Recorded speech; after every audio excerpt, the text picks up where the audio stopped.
As with most games, there are a variety of different ways to play. They involve many different types of game style and such. For the most part, all AEGs, or auto electric guns, shoot roughly about the same. Their internal workings are almost identical, so you can pretty much get an average FPS, or feet per second, of usually about 300 up to 400. 400 to be the limit to what would be considered probably safe, at least for person use. In an interior gameplay such as CQB, you obviously want something that shoots a lot lower. A common FPS for that would be about 350 or 350 feet per second. This allows the gun to perform well, shoot a distance, and be safe for person-to-person contact. Welcome to Facility Airsoft headquarters. We are a full-service Airsoft CQB facility. A new player coming in off the street is going to expect an adrenaline, heart-pounding experience not felt anywhere else before. But our number one priority at the same time is going to be safety, to make sure that you're safe. We're always monitoring for that to make sure that we're advancing the sport in a very positive, safe, but fun environment at the same time. Another thing that you're expecting here is good sportsmanship. Everyone that comes through here, we're very, very strict on having a good time, flat out. This is a gas blowback airsoft rifle made by KWA. It's an MP7.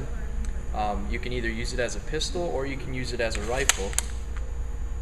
We use propane with some silicone oil to fill it up.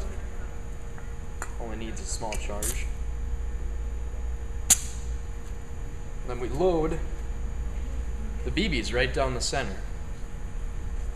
How the gun works: it strikes this valve back here, which will release gas, pull back, shoot the BB out the front, and as the loading nozzle is what it's called comes back, it loads a new BB in, and the next time that the hammer hits the valve, it'll shoot out another BB out the front. So I'm going to put the magazine in the bottom, charge it with the charging handle. You'll see the BB go in, and now it's on safe. Put it to semi-automatic, means one shot for a single pull of the trigger, or fully automatic, you can just hold the trigger down and hose somebody. So I'm going to fire it first on semi-automatic, just so you guys can see kind of how it works and what it does.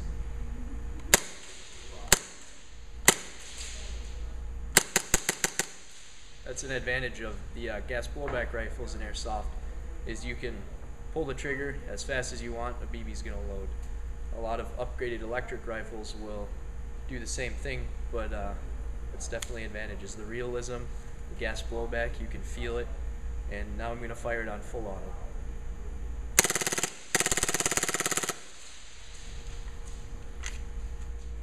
This represents a M4 rifle.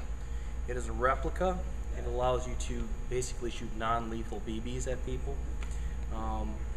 As you can see, it looks very realistic. Has a vertical grip and trigger and a pistol grip, something similar. Basically, take a magazine similar to this, bolt the BBs, and you put it in the mag well. Give it a good tight pull. Make sure it's in.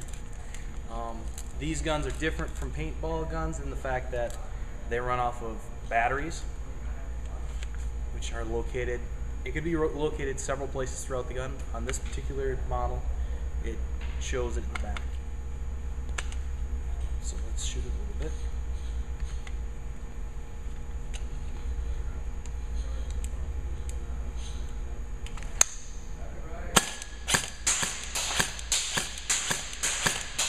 Now, the other feature that this has is it has a safety and a selector, which allows you to choose whether it be semi-automatic or fully automatic.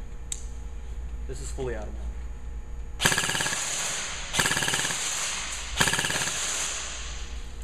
Semi-automatic.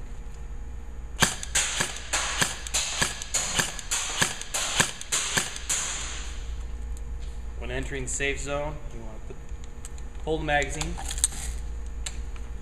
shoot the last 2 BBs until it makes a different sound, safe the gun, and then put your barrel block around the gun. This is another gas blowback airsoft gun. It's modeled after, I can't say the name, it's a popular gun company, the 17 model, and I've upgraded a little bit, so it's fun that you can work on airsoft guns too. It becomes a hobby to upgrade them and fix them, that sort of thing. But this would be primarily used in close quarters. Instead of using a rifle that's big and bulky when you're trying to come around corners, you can just use your pistol and maneuver properly. It has night sights, so if we're in the dark, which we do play some games in the dark, we use flashlights, and then the night sights will glow, which help you see people. It works in the same exact manner as the gas blowback rifles, where the valve gets struck, gas comes out, the BB gets fired out the barrel, the loading nozzle comes back and loads a new BB, and you're ready to fire again. So we're just going to go ahead and fire this for you so you can see exactly how it works. Magazine's in. Now a BB is chambered and ready to be fired.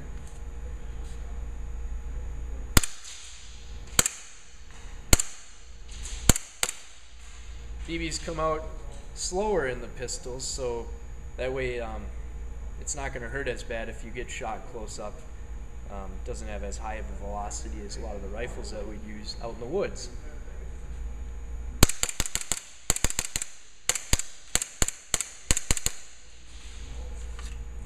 And that's the end of that magazine. Hello, I'm here to talk to you today a little bit about safety in the airsoft field. If you come out and play airsoft, you'll find that just about any organized field you go to, anywhere other than someone's backyard, for example, you're going to find some minimum safety requirements. For example, as you can see, I'm wearing some goggles. They're high-end military-grade ballistic goggles, ANSI rating of 75, I believe. The reason I'm wearing them is because they're worth the money. You'll find some people might get a little cheaper, most won't, because it's important. One of the first rules you'll find with any of these ranges you go to is that's the requirement, eye protection. If you're below 18 years of age, usually there's a requirement for a full face mask. A lot of us adults have full face coverage as well. This is my mask. The reason I go with this instead of just the goggles is because this offers protection, particularly for my teeth. When you're out on the airsoft field, you're communicating a lot loudly, so your mouth tends to be open while you're shouting, and getting hit with these BBs at a high velocity has been known to break teeth. Haven't seen it personally, know somebody who's experienced it. Another option, if you want to get away from the polycarbonate lenses, some of the other guys use a mesh mask. They come in a version that's just eye protection. What I'm showing you here offers full face protection. One of the big advantages for this mesh is, unlike the goggles I'm wearing, when you start to get hot, especially on a cool day, these are going to fog up and it's going to affect your vision, kind of suck the fun out of the day. The downside to this mesh is if you're playing with somebody who's using a low-grade BB, there is a potential for that BB to break and for that debris to penetrate the mask, potentially damaging your eyes. One way around the fogging issue, if you're really concerned about sticking with the polycarbonate versus the mesh, is you can get a variety of fans that will bolt onto your mask. This one doesn't actually belong on this one. As you can see, I got a little zip tie action going here, but it works. I don't know if you can hear that or not.